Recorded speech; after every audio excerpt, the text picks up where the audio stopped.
All right, welcome to the deep dive.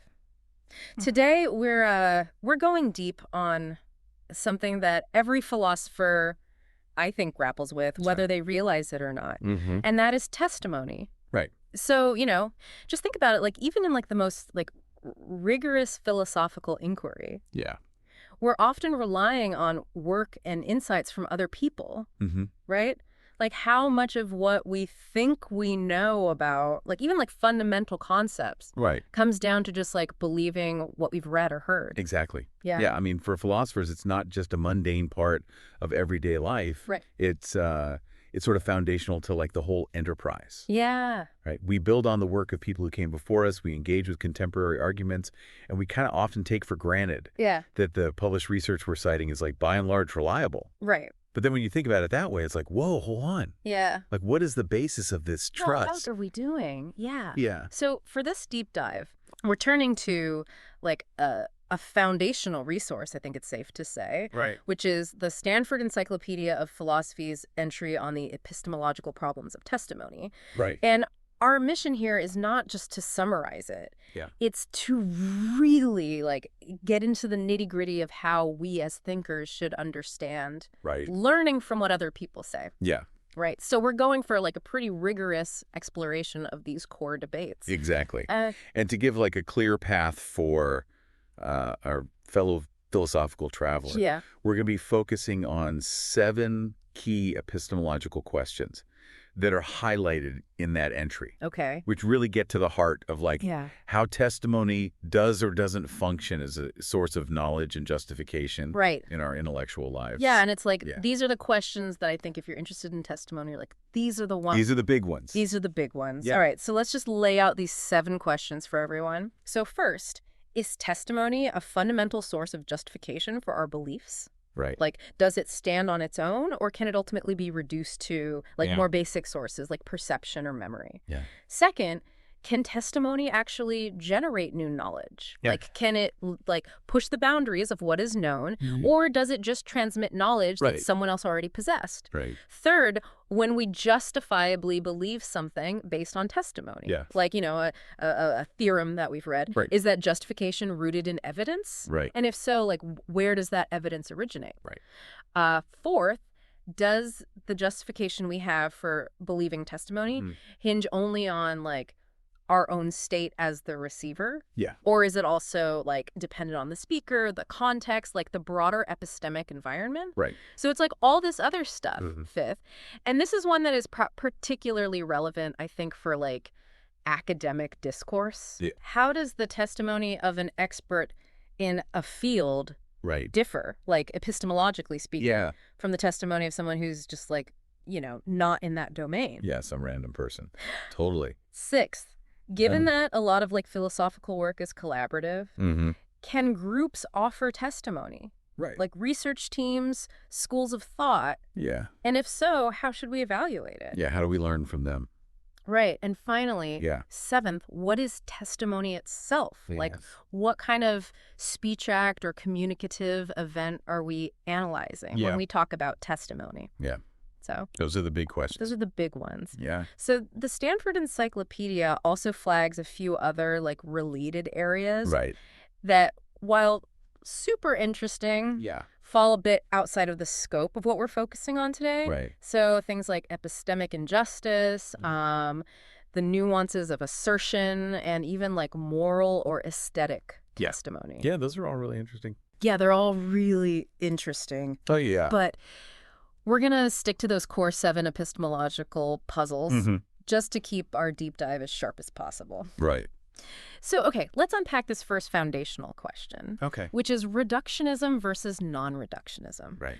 This is, like, I think it's safe to say this is a debate that truly underpins much of how we evaluate intellectual claims. I think so, yeah. And it asks at its heart, like, when we encounter a claim made by someone else, do we need, like, independent reasons to believe that that claim is likely true? Reasons that don't themselves rely on further testimony. Right. Or do we have like this initial stance of acceptance? that we only kind of retract if we run into specific grounds for doubt. Yeah. Right? So it's like, do we need to be convinced or do we start out convinced? Yeah. Are we naturally trusting or naturally skeptical? Yeah. Yeah. All right, so let's start with reductionism. What's the central argument there? So the reductionist about testimony argues that in order to be justified in accepting someone's testimony, you have to have positive, non-testimonial reasons to believe that the speaker is a reliable source of information. Okay. Especially about that topic. Right. And these reasons, crucially, have to be grounded ultimately in your own sensory experience. Right. Your memories of past reliable testimony or unreliable testimony and your capacity for logical inference. Oh, okay. So there's like, there's like, Yeah, they're big on the positive reasons thesis. Yeah, it's got to be grounded in something. Yeah, like you got to have evidence that suggests the testimony is likely true. Yeah. And like a lack of compelling evidence to the contrary. Right, yeah. And I think the philosophical motivation here seems pretty clear, right? Yeah. Which is to avoid just accepting claims on authority or hearsay. Yeah. It's about grounding our beliefs in something, like more fundamental than just someone else's word. Yeah. And I think for philosophers, that really resonates with like the idea that we're after well-supported arguments. Yeah, exactly. Yeah. All right. So within reductionism, we've got this distinction between global and local views. Right. So what's the breakdown there?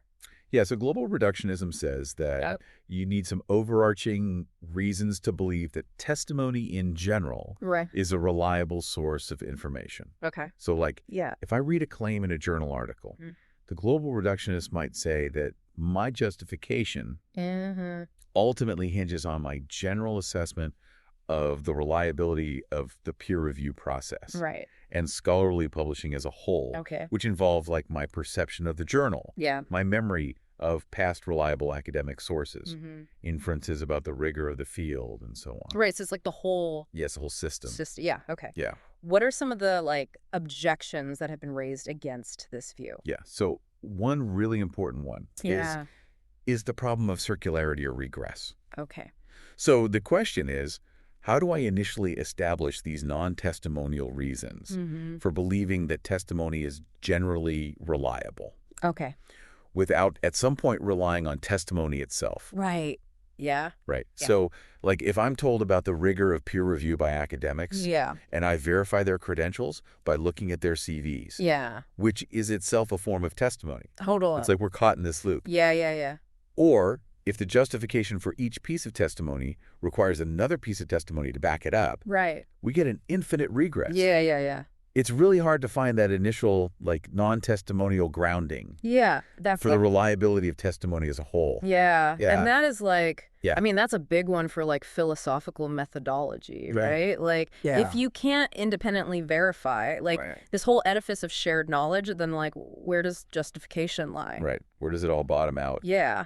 What's another problem with global reductionism? So another problem is that it seems like we need to confirm like way too much to have non-testimonial reasons to believe that testimony across, all domains of inquiry is generally reliable. Right. You'd have to personally verify a huge range of claims. Yeah. And like no one can do that. Right. We all specialize, Right. It seems like an impossibly high standard. Yeah. Yeah. Yeah, and that seems to contradict the very nature of like academic progress. Yeah, we need to build on each other's work. Yeah. We can't constantly be reinventing the wheel. Totally.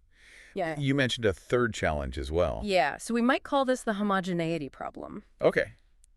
So global reductionism kind of treats all testimony as like a single uniform category. Okay. But clearly the reliability of like a report on a scientific experiment is going to be different from the reliability of a historical text or something. Lumping all forms of testimony together overlooks these really crucial distinctions. Yeah. Okay, so that's global reductionism and some of the reasons to be a little bit skeptical of it. Right. What about local reductionism? Yeah, so the local reductionist kind of shifts the focus to the reliability of the specific speaker. Okay. Making the claim on a particular occasion about a particular topic. Okay. Right. Yeah. So if I encounter a new argument in a paper by someone whose work I've always found really insightful, the local reductionist would say that my justification for accepting that new claim depends on my non-testimonial reasons for believing that this specific philosopher is reliable on this kind of issue. Gotcha. Okay, so it's like a... Yeah, it's a much more yeah. case-by-case. Yeah, it's a case-by-case. Evaluation of the source. Yeah. And this seems, I don't know, it seems a little bit more in line with how we actually engage with each other's work. Yeah, that's so. What are the advantages of this view? Yeah, so it avoids the homogeneity problem. Okay. Because it lets you assess reliability based on specific expertise and track records. Mm-hmm. And it might also sidestep the circularity worry. Okay. Right. Because your reasons for trusting a particular person on a specific issue might not rely on any broad claims about the general reliability of testimony as a whole. Right. Yeah, so like my trust in a logician's proof might stem from my understanding of logic and my past experience with their work on proofs. Yeah. Without me needing to have this general theory of testimonial reliability across, all of philosophy. Right. Yeah. Okay, but as always, there are challenges to this view as well. Yeah, of course. So what are some of those? Yeah, so one is what we might call like the novice problem. Okay. So the question is, how can a student just starting out in philosophy with limited experience engaging with a discourse have sufficient non-testimonial reasons to believe the testimony of like their professors or whatever. Right. They haven't developed that kind of critical acumen right. or the historical knowledge to independently verify the reliability of various thinkers. Totally. And yet it seems like they have to be able to. Right. And it seems crucial. At least provisionally trust. Exactly. Yeah, for learning. Right. Yeah. Okay. What else? Yeah, so another worry is what we might call the stranger problem. Okay. So imagine you encounter an insightful argument online. Okay. But it's presented anonymously. Yeah. Local reductionism would say you should only accept that argument if you have non-testimonial reasons to believe that the author is reliable on this topic. Right. But given the anonymity, you don't have those reasons. You just don't have them. Yeah. But the argument itself might be compelling. And it might lead to like genuine insight. Yeah. So this suggests that like the merit of the content can sometimes outweigh our knowledge of the source's reliability. Right. Yeah. It's like the argument itself is doing the work. Okay. And a third objection. So there's this problem from social psychology. Yeah. Which is that even though we're trained in critical thinking, we're not immune to biases. Right. Or the difficulty of like detecting subtle forms of unreliability in complex arguments. Yeah. So if local reductionism demands that we're good at identifying reliable testimony, like on a case-by-case basis, then psychology might suggest that we're less justified than we think we are. Oh, interesting. Yeah. Okay, so these are pretty major challenges for both global and local reductionist accounts. Right. What responses have reductionists offered to these kinds of concerns? Yeah, so they might say that even novices can have some basic inductive reasons to trust, like authorities, just based on the apparent coherence and progress of the field. Okay. They might also emphasize the role of critical engagement with the content itself. Right. As a kind of indirect evidence for reliability. Okay. And then there are also like Bayesian approaches that try to model how we can update our assessments of reliability over time. Okay. Yeah. All right, so if reductionism faces these hurdles, what's the alternative? So the alternative is non-reductionism. Okay. So the non-reductionist offers a really different starting point. Okay. They say that we just have like a presumptive, right, to accept testimony. Okay. Unless we encounter specific reasons to doubt it. Okay, so the default is to accept it, and then... Yeah, the default is to accept... You have to be given a reason. Unless there's a defeater. Okay, yeah. Yeah. And the motivation here is partly to just like get around the problems of reductionism. Okay. So like if we don't always need those positive non-testimonial reasons, then the novice problem and the stranger problem are less of a worry. Okay. Right. And then there's also this analogy with perception. Okay. Like we generally trust our senses. Right. Unless we have some reason not to. Unless something seems fishy. Right. Yeah, exactly. Yeah. Okay, but of course there's objections to non-reductionism. Of course, yeah. What's the big one there? Yeah, so the big worry is that it leads to irrational gullibility. Okay. Right. So if we just have this presumptive right to believe without needing positive reasons, what's to stop us from accepting like just totally outlandish claims? Right. Or relying on unreliable sources. Yeah. Yeah, so our source gives the example of believing claims from like anonymous blogger. Right. Right. Yeah, or like an alien notebook or something. Right. Yeah, exactly. That says there's a tiger in your closet. Yeah. So the idea is that this view undermines critical thinking. Right. Yeah. Okay, so how do we bridge these two perspectives? Yeah, so this leads to what we call hybrid views. Okay. Which try to synthesize the strengths of both views while avoiding the weaknesses. Yeah. Yeah, so for example, we might say that novices get like a broader presumptive, right? Okay. But as you gain more expertise, you need more critical evaluation. Okay. So that acknowledges the role of trust early on. Yeah. But also the importance of developing those critical skills. Right. Yeah. That makes sense. Yeah. All right, so that was reductionism versus non-reductionism. Right. Let's move on to our second question. Okay. Which is knowledge transmission versus generation. Yeah. Can we gain truly new knowledge from someone who doesn't know it themselves? Right. Or is it just like passing it along? Yeah, is it just being transmitted? Right. Yeah. Okay, so the transmission view in its strong form would say that you can only acquire knowledge if the person you're getting it from has it. Right. It's this kind of linear model of inheritance. Yeah. Okay.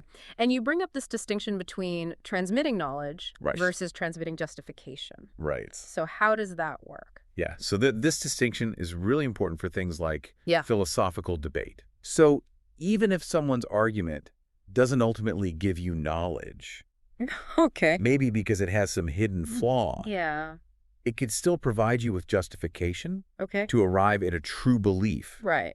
Potentially even one that they didn't fully grasp themselves. Right. So the argument itself is more valuable than the arguer's, like, conviction. Totally. Okay. Yeah. All right. So what are some examples that might challenge this transmission view? Yeah. So there's this case called the creationist teacher case. Okay. Where a teacher who's a creationist teaches evolution really well. Okay. And the students learn it and come to know it. Okay.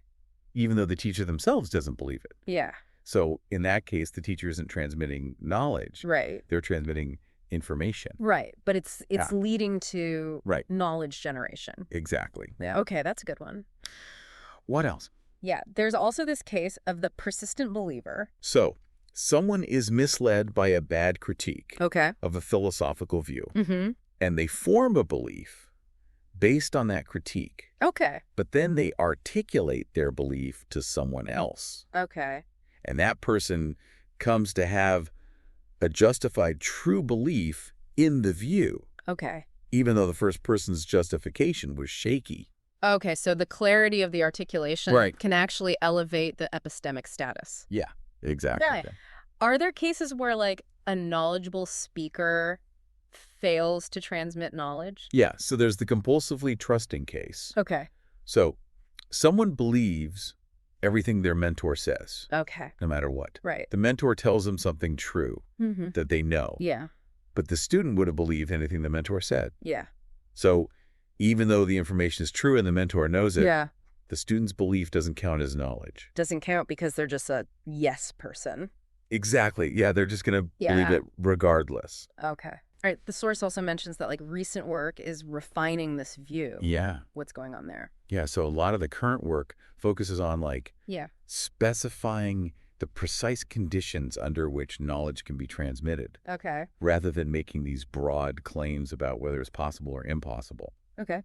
Yeah. So, like, speaker competence, the nature of the proposition, the hearer's background understanding, and so on. Okay. Yeah. All right, let's move on to our third question, which is testimony and evidence.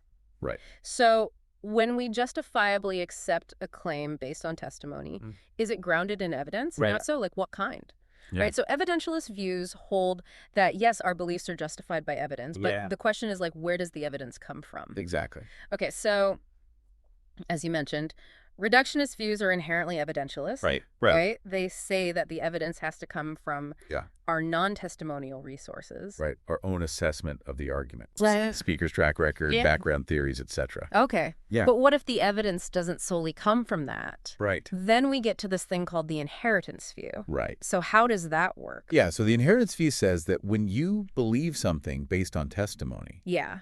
your justification is rooted in whatever evidence justified the speaker's belief. Okay. So if someone presents a well-supported argument and you accept it based on their presentation, the evidence for your belief is the evidence that they provided. Okay. Yeah. And that seems very intuitive. Right. It's like you're inheriting their justification. Yeah. Right. But are there cases where this breaks down? Yeah. So what if the speaker's belief is based on bad reasoning? Right. Like they present a claim in their reasoning to you. Yeah. You accept it without really thinking about it. Yeah. Can we really say that your belief is justified? Right. The inheritance view would say yes. But if their justification was bad to begin with, right, yours might be bad too. Yeah.